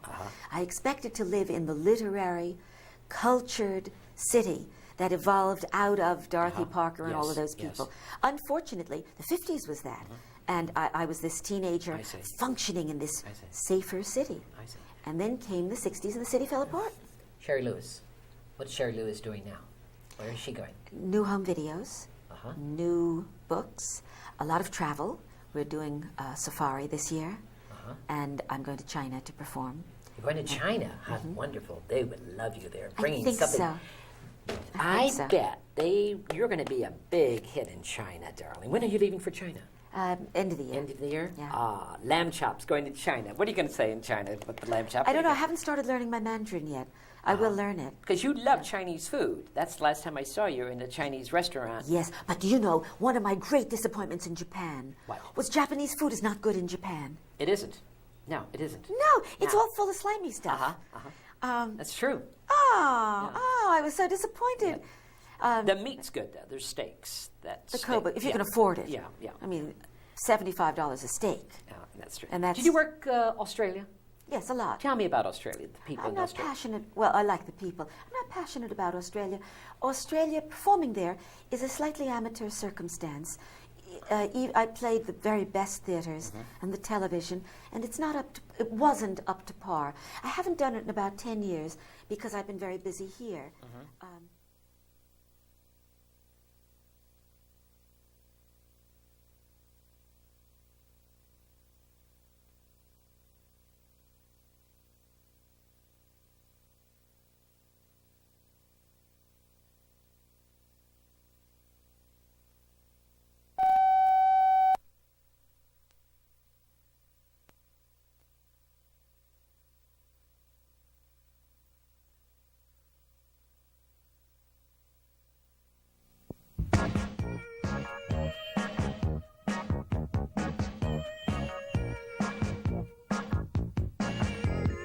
Everyone in Hollywood, they wanna be a star. Everybody knows someone who knows someone who is.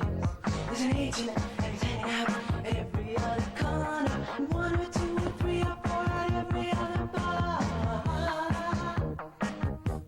In Hollywood. Yes, I'm glad to be in Hollywood. Hello again. Long before Tom Hanks, there was Nancy Hanks.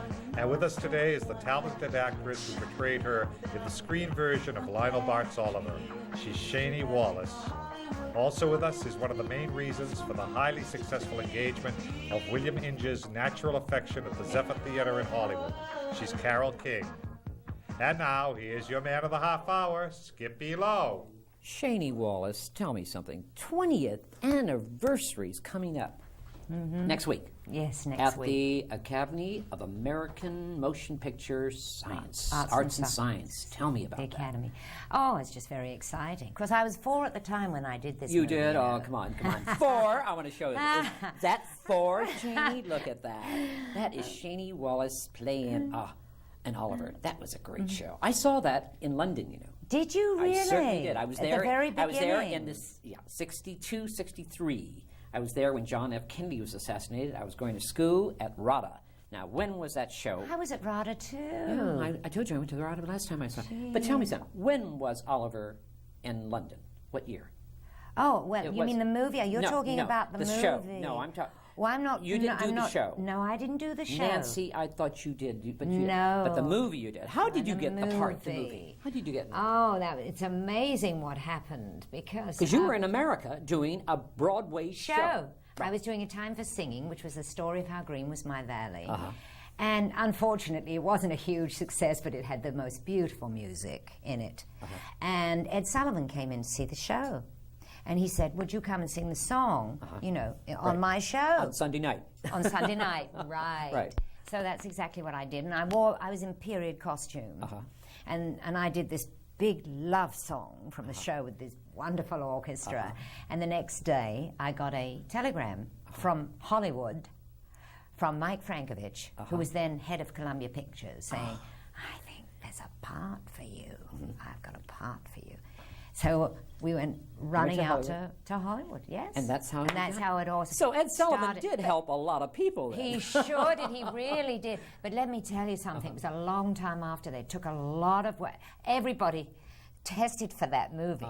I mean, it was really a coveted role. That's a great role. Wasn't it fun working with? I love this man, Lionel Bart. Lionel Bart. Tell me about He's a crazy man. He is crazy. Oh, yes. But he was brilliant. I mean, he's written the most... Gentlemen? Sir Carol Reed. Sir Carol Reed. Yes. He's passed away now. Yes. But what a fantastic man he was. Tell me a story about I have to tell you something about Sir Carol Reed. You know, he'd never done a musical before. That's what I was going to ask you. Just go ahead. No, I mean, he did wonderful things like The Third Man and all these great... Dramatic actor. Great director. Great director. Actor, yeah. But everybody sort of blinded him with science. I mean, you had wonderful people like Ono White, who was the choreographer, and Johnny Green, who wrote, he did Body and Soul, and he did the most wonderful things. And here they were talking to Sir Carol Reed, saying, well, now you've got to do this, and this happens, and this part of the music happens. And he was like, blinded by all these musical people. This is the first musical he's directed. But he was fantastic. He was very stubborn. And he said, I have to do it my way. This is a drama. This is a wonderful story. And that's what made Oliver so great. You know something? That is the secret. Story. You just said something. He has to do it his way. Yes. Barbara Streisand does that. She does it her way. And that's the Frank truth. Sinatra, they all do it. Yeah, pardon the pun. They all do it their way, and that's what's... I love this. Tell me about this evening. That was the of the premiere? Right, in London. That was the royal premiere in London. How was it?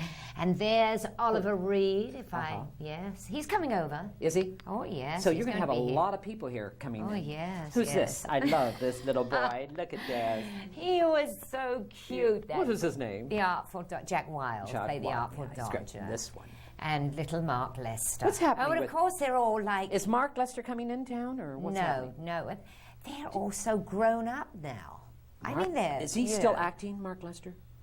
I'm not sure. What would you say? I know Jack Wilde is. Yes, yeah. And of course, that funny person in the middle. Now, who could that be? Come on. Well, it's Ron Moody, who was absolutely Isn't he great? Brilliant in the movie. Absolutely brilliant. You have some funny stories to tell me about him? Oh. Any? Well, yeah. Well, I mean, tell me one. He was funny story. I can't really talk about him except to say that I love him dearly, but he can be very difficult, you know. He sort of used to say, well, if it's not done like this, I'm going to leave, and you can come and see me in 2 hours, and then and say it's going to be done my way, you know. But he was right. He was the song. He needs me. Yes. Is this it? Yes. Is this the mood? That set was incredible. What a wonderful song. Well, you know, all the sets, did you know or everything that you saw in that movie was set? So, I mean, it wasn't the streets of London. No, it's all setting, yes. I saw it in London, though, in the theater, and I actually thought you were there in London. Who did Nancy in London? Georgia Brown. Georgia Brown. Georgia tested. Everybody Isn't tested. that amazing? They wanted Elizabeth Taylor at one point. She did, didn't they? Did one. Yeah, I think, they wanted... She would have been good, too. Oh, you know, yeah. She would have been real she good. She played Kate, didn't she, in Kiss Me, Kate? I don't know. No. Yes. No, I don't think so. Sure, no. she did the movie. Did she? No, Kiss Me Kate. Yes, with Richard Burton. No, not Kiss Me Kiss Kate. Me. No. What was it? I can't remember, but that's not Kiss Me Kate.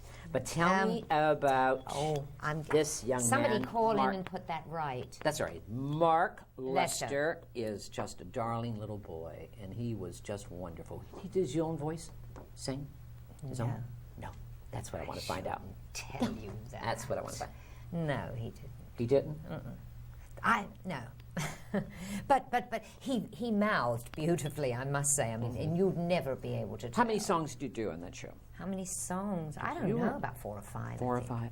Is it exciting for you to have your 20th anniversary coming up here in Hollywood? I don't like to think all those years have passed by, but what has Shanee Wallace? Tell me, Shanee. What have you been doing? What's new and exciting in your life right now? Well, right now, I just came back from England, and believe it or not, I was doing an American role in England. I was starring in 42nd Street at the Drury Lane Theatre. Right. Yes. It's a great show. Oh, not bad. A wonderful show. Not bad. No, it's a great show. How is England nowadays? Oh, you miss the it? theatre is wonderful. Because you live here in Hollywood. Yes. Yes, I do. Do you go back and forth a lot? Yes, I do. Oh, you do? Sure. So you don't miss it then, because you travel. I keep going back and forth. I like the weather here a lot better. Not too crazy about the earthquakes, but the rest of it's fine. No. How about Australia? Oh, yes. Yes, I've worked I did The Bells Are Ringing in Australia. Another American role. Right, Judy Holliday's thing, yes. Practically every show that I've ever done has been American. How about a series for lovely Shanee Wallace? Would you like to do a series? You know I would, Skippy. I would adore it. Because everyone's English. They're all, I don't know, something about Americans, when they hear this English accent, they've invaded our country. Come on, you know they have. Well, look at the musicals. Isn't it funny the way it's switched around? The Americans, now it's English. Yes, yes. What do you think about that? Tell me. I want to know your opinion. Oh, my As an English lady coming to our country and... I think everything really is thriving in England. I do think that there's great ideas that it's throbbing there, you know. But I think times constantly change. Right. You know, in the 50s, it was the Americans coming to England. Right. Now, in the 80s, it's been the English coming to America. It'll change around. Sure, it will. That's why Shanee life Wallace, is so exciting. Married? You seem kind of very happy. How long have you been married? I've been married for so long. English or American? American. An American? Sure. I like America. You do like America? Yes. America's been very good to me. Well, that's good, see, because there's a girl who is an American next to you, and she is in a wonderful show called The Natural Affections at some theater. Zephyr Theater on Melrose. Here on Melrose. And you are Carole King. You were wonderful in that show, thank Carole. you. This is Shanee Wallace. Yes. And we were just wonderful. You've got to see the show. It is a wonderful show. Tell the audience about the show, really. Well, basically it's about Chicago. It takes place in Chicago. It's a mother's relationship with her son and her live-in lover. Live-in lover. Live-in lover, okay. Yes. And what happens when that son comes home to stay for good. And the live-in lover is there along, and he... Yes. It doesn't sound so risque now. It took place in the 60s, so in 63 it was a little risque for a woman to be supporting a man and having a man live with her and be successful. The show is doing extremely well. Who wrote the show? William Inge. William Inge. That's wonderful. This is Michael Gates. He is a wonderful actor. He Yes, is he your is. love-in. He is my love-in. And Shanda Black. Shandor Black. Shandor Black is your son. Mm-hmm. A wonderful actor. His father is a producer, isn't he? Right, David Black. David Black in Broadway. Right. Yes. Funny He thing really- happened on the way to the forum. That's correct. He's a fabulous little actor. That kid Yes. is wonderful. How old is that boy? He is. Well. He looks like 16 on stage. He's Well, supposed he's to supposed to be 16. He's supposed to be. He's really 28. 28, and he plays 16. He is wonderful. Yeah. And the show is held over, I understand. Until December the 18th, and there's been some talk that we may go into January. People have holiday plans, so we do have to take off for Christmas. Carole King, where are you from originally? I'm from a very small town in Pennsylvania. Really? How small in Pennsylvania? Minuscule. Really? Small as Howard Johnson's Carry One Flavor? They do have Pretty a Howard much, Johnson's pretty Carry. much. Yeah. Not in my town. But it's nice to grow up in a small town. Yes, I was just back there for Thanksgiving, and it is very nice. Are you from a small town, or are you from London? I'm from London. London. You are from London. North London. North London. So you're not from a small little area. Shanee Wallace started in show business. When I was studied, 4. You say 4 all the time. Is that basically really true? Yes, 4? sure. And then Radio I was in or? repertory. Oh, Yes, go yes, ahead. I did. I was in repertory when I was 12. And I see. I had to do studying on the Theatre? side. And theatre. A lot of theatre. A lot of theatre. Shanee Wallace loves the theatre. And you yes, went I to do. RADA then? Oh, In yes, the I won the 60s? scholarship there. And I didn't have to pay anything, thank goodness. How long did you go there for? 2 years. 2 years. It was wonderful there, isn't it great? Then I Love took it. over from Audrey Hepburn. She was leaving to do better things. Yes, So I took over from her. Oh, I see. When I left. I lived right around the corner from RADA on Store Street called Olivelli's. A little Olivelli's? pension. Oh, and it's sure. a small little pension, Carol, and it's just and there was a woman producer there. She had that show, A Lovely Way to the War. Lovely, what was her name? Oh, What a Lovely War. Oh, what a lovely She is wonderful. And she had a room next door to me in this small little pension. Now, you know who I'm talking about? You really sound like you enjoyed it. You had a great time. Wonderful. I loved London in the 60s. I love Really. London. And I worked at the Blue Angel there with Noel Harris. And he was the compere at the time. I was doing comedy and singing. I'm dying to go. I've never You been. have never been? Never to been. So tell me, what does Carole King after the show? What's happening with the show after the show? What is Carole Well, King? I Because you do a lot of television. I do a lot of television. I do a lot of voice work. Voiceovers? Voiceovers. It's pretty much how I supplement my income, so I don't have to be a waitress. I see. That's good. Yeah, Because it's very everybody good. Everybody in Hollywood's a waitress and is an actor at the same time. Right, So I right. do a lot of voice work and a lot of situation comedies. Basically, I do comedy. Oh. So Natural Affection is a switch for me. So you do a stand-up comic or mostly situation comedy. Yes. May I say something? Please, you say. I'm looking Yes. at Carol, and and I cannot tell whether your eyes are green or blue. They change. They change. It's amazing. All the I'm time. looking Really? at absolutely. I was watching on the side and they look green and then they look, but they're absolutely beautiful. Did you notice? Yes. Thank you. You've done some films. I do very little film, though. That's how I met Lorenzo, my husband, who's the director of the play. Oh, is he your husband, Lorenzo? Yes. I didn't know that. He's a Yes. wonderful director. Yes. A wonderful He was director. the assistant film editor on a film called Making Love with Michael Onkeen and Kate Jackson. And I was Michael Onkeen's sister-in-law, and I had 2 scenes originally in the film. And one scene was cut. The better scene was cut. Right. And I was at the wrap party for the film, and this man said, "Oh, you play Pam in the film." And I turned and I said, "Well, the only way you know that is you must be the editor because you cut me out of it." He said, "Well, I am the editor." And so that's how we met, and at the wrap party for Making Love. I see. I didn't know that Lorenzo. You were married to Lorenzo, and he's a Yes. marvelous director. Yeah, this is his first I went play. to see the show twice. I saw the show twice. You did? Yes, and it's absolutely wonderful. Better time. The next time. Oh, I didn't went know to you see- came twice. Yes, it was wonderful. I went to see Michael Gates, and then I went to see Shandor Dora. I think he was off one day or something. I don't remember. But it was wonderful, and I really fell in love with you. And I looked at you, and then I noticed your resume and saying you studied with Kim Stanley, Yes, one of America's great actresses. and a wonderful teacher. Is she really? Really wonderful. Really She wonderful. stopped teaching for a while. She moved to Santa Fe, To New Mexico. New right. Mexico. Why is everybody going to New Mexico? Tell me, Carol. What is? I don't know. what's I attraction to New I went for a weekend, and it's really wonderful. First of all, the air is so great, and when you live here, you appreciate good air. And it's really beautiful. It's just really beautiful. Shanee, would you like to go to New York and do a Broadway show soon? I thought someone was saying that you were going to be doing something like that soon. Is that true, or is a book coming? There's interest in some things in London, and you see, the problem is that Broadway shows, to start in America, to start on Broadway, it's too expensive. It's really too expensive. It's millions and millions and millions of dollars. And that's why it has been so helpful to start a lot of shows in London. Yes. It's cheaper. It's cheaper to put on. Yes. I mean, you don't lose your shirt. You know what I'm saying? The Phantom of the so Opera risky. cost a lot of money now. Well, yes, but then you've got Andrew Lloyd Webber, who happens to, he is already sold, Yes, right. But when you're trying out new things and then you're not too sure about them, I mean, people start workshop now, and I think it's great. A place that I really appreciate, that I've learned a lot from, and I love going there, is the Actors Studio. I go there every week. You do go to the Actors Studio? Oh, the yes, one indeed. on, it's behind the Sunset. I know. Yes, I know. The little Kings street. Road. Yeah, it's up the street I think there. that's what it is, Yeah.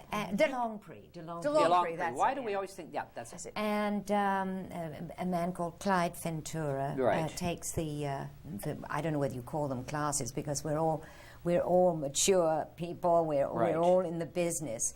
But I've learned so much, and everybody comes in and does scenes. And you enjoy that then? It keeps your tools sharp. It certainly does. Keeps it sharp. It certainly does. Yeah. A lot of well-known people. Shelley Winters does it. They all do it. They all come there. I think it's a brilliant idea. I think it's a wonderful thing to do. How about a film? Have you done a film lately? Oh, let's see. What was the last last movie? one you've done? No, I haven't done any films lately. I haven't. But TV? I've TV. It's funny. When I came back from having done 42nd Street, that's a tough show, isn't it? That's a tough show to do. Well, I guess it is. Well, it happened to be on the biggest stage in London. Which one was it? The Drury Lane Theatre. The Royal Theatre, Drury Lane, and you do 3 miles a night. Going from one side of the stage to the other. You know what I'm saying? But I came back when the strike was on, or was just about to start. Right. And that was just totally crippling. I mean, it was just. Don't you feel that was a terrible time? And yes. And for so many people, not just for us, but for others, the people around it. I saw you a couple months ago performing at I don't remember. It was at the I just come back from Detroit. Detroit? No, but a couple months ago I saw you perform. You did a song. You were wonderful for this benefit. This actor who died, or a musician who died, and they did a benefit for him. That's right. In Westwood. My best friend, Joe Parnello. Joe My Parnello. best friend. Is he one really? of the greatest orchestrators that ever were. He worked with Frank Sinatra for 2 years. He died. He died so suddenly, and it was just. Whew, everybody was taken here in town. Oh, everybody loved Joe. Yes. And you did a show that evening, and I thought you were just wonderful. What song you did that evening? I did Strike Up the Band. And what else did I do? No, but you did that ballad. It was wonderful. Did I do As Long as He Needs Me? Did I? Yes, you did. You did it for him. You did it for him. I think you did it for him. The way you did it, though. It was his orchestration. The way was it? Oh yes, it was. That's what you said. That's what you said. See, you did it with it was lovely. It was great man. I was happy to be there. There was a lot of nice I ran there. Did you really? Yes. Isn't that nice? You ran there. How about singing? Do you sing in your act at all, Carol? No. You dance or just? Well, I sing. I do sing. But, you do sing. But I'm not a singer. I sing from, I don't know, it's more acting than singing, I guess. What's the secret for a good actress on stage like you working? What is the secret of an actress like you when you are performing, when you walk out? It seems to me when you walk out, you are just like in your own living room, and you just ignore there is like a 3-wall thing, and you just forget about what's out there. Well, I do that in life, Skippy, it seems. I'm a very interior person, and so Because you have a marvelous quality about It's you. easy for me. It's relatively easy for me to. What makes it easy for Carole King to do that? Because I see it, so you just... I've created my own world for so long. I mean, when I was a kid, I used to play by myself all the time. I didn't have many friends. So I had to, create my own stuff. And on stage, it happens so easily. What are the secrets of Kim Stanley's little gimmicks that tells Carole King?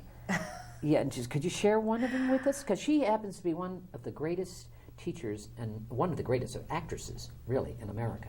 I think she is, and we're not giving her that credit. Oh, I think she should be given. She's she really is one remarkable. of the best actresses in America since Geraldine Page. Absolutely, Yeah. and a really remarkable teacher. And a great lady. It's a great lady. Yes, and I things agree. that she still approaches acting as an art form, I think. As It's an an art art. Right. It's not a way to. It is a way to make a living, but it's not approached that way. So that acting. It's a high thing. It's a big thing. See, people take it as money and business. Yeah, and because everyone does. I guess I don't have to be a waitress, but everywhere you go, everyone says suddenly they're an actor. Right. Oh, I could do that. Yeah. Oh, you do They voiceover? think. Oh, I could do that. Yeah. And they belittle the profession so much that it's not important what we do. I mean, I feel it is, but a lot of people feel that anyone can do it. Did she teach on her, like just you, or was it in a No, class? it's 12 students. 12 She has students 12 in one. students, and she doesn't take everybody. Well, her audition is 3 hours long. Tell me about her auditions. 3 hours I called long, on the telephone. I had heard that she was teaching, and Right. from a young actress, I said, "Oh, Kim Stanley." When I heard that she was teaching, I had to go. Right. And I called and I said, "This is Carole King. I'd like to register to an audition for Miss Stanley." And she said, "This is Miss Stanley." And suddenly, all of the words I didn't know what to say. And so she lives right down the hill from me. So I walked to the audition. I was a nervous wreck because all I kept thinking was, "Is Frances Farmer's mother, Yeah. from the movie Frances." And when I knocked on the How about door, the goddess, Durham? the goddess. Forget about Frances. Oh no, I The know. I have goddess, the that goddess would on shake tape. you up I more. have the goddess on tape. Go ahead. But when she opened the door, I went off into a room, and the first part of the audition is an improvisation thing Right. that she sets up. And she said, "You may meet someone during the improvisation and see what happens." And it went on for an hour. An hour. An hour, yeah. Talking about what?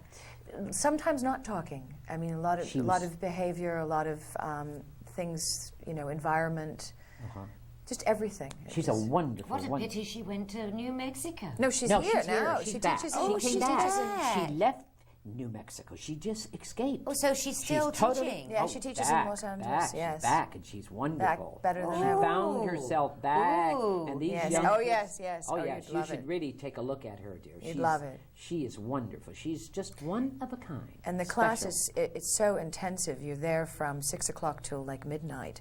You do 2 scenes twice a week. You usually work on contrasting scenes, a comedy, a drama, because one she feels feeds the How other. about learning? You have to do a lot of learning from Line learnings? Yes. Yeah, because of You the do a scene lot work. of- Right.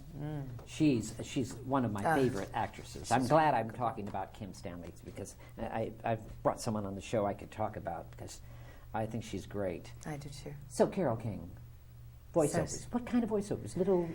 Everything. I do cartoons. You do cartoons? Oliver and Company, the film that's out now. Oh, You do that? really? Uh-huh. You did I something do on that? cartoons. I do commercials. I do a lot of dubbing, foreign film dubbing. They shoot them in English and So they you have keep German accents. And Right, so, right. You keep yourself busy then. Oh yeah. So you do have accents, a lot of accents. Well, I do a lot of accents, but when I dub a foreign film, I use my Is it own important voice. for an actress, That must be Shanee? hard. Is it important for an actress to be prepared to have a lot of accents and? Oh, I ready? think so. Yeah. I think you have to be an all-rounder. How about yours? Now, English. You can get Well, into American. oh, sure. You can. You can get right Oh, into it. yes. So you can. How wonderful. Also, I do some dialects. I'm working on a play right now that's Liverpudlian Well, you are working on a play right now. for myself. For yourself.